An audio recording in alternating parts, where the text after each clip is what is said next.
За сайн байцгаана уу. Мэдээллийг маш богино хугацаанд их хэмжээгээр алсад хурдан дамжуулахын тулд шилэн кабелийг дэлхийд даяар ашигладаг. За тэгвэл үүний ажиллах зарчмыг бүгдээрээ хялбар туршлагын аргаар хийж үздэцгээе.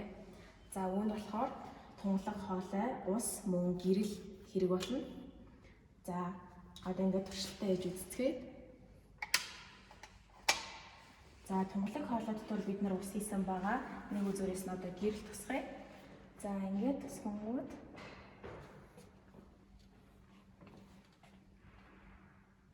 за усыг бодвол тунгалаг хоолой маань хурлын илтгэгч ихтэй.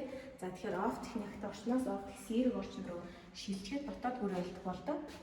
За дотоод бүр ойлт болж байгаа учраас эндээс оруулж байгаа мэдээлэл маань за яг энэ тусгаж байгаа гэрэл шиг энэ дотор маш хурдан тархдаг гэсэн үг.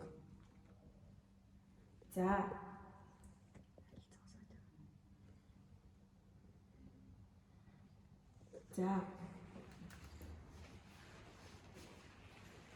гэхдээ ингээд одоо гадагшаа гэрэл гарч байгаа нь болохоор дотоод бүр ойлтод болоогүй гэсэн.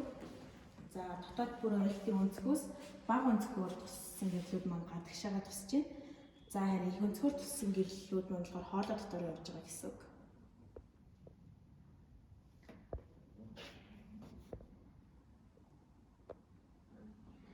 За ингээд дотоод бүр ойлт маань долгионы уртаар ингээд гэрлүүд маань задраад ингээд өөр өнгийн долгионы уртаасаа шалтгаалan өөр өнгийн гэрэл хөнгөтэй гэрэл болгон задарч байгаамаа.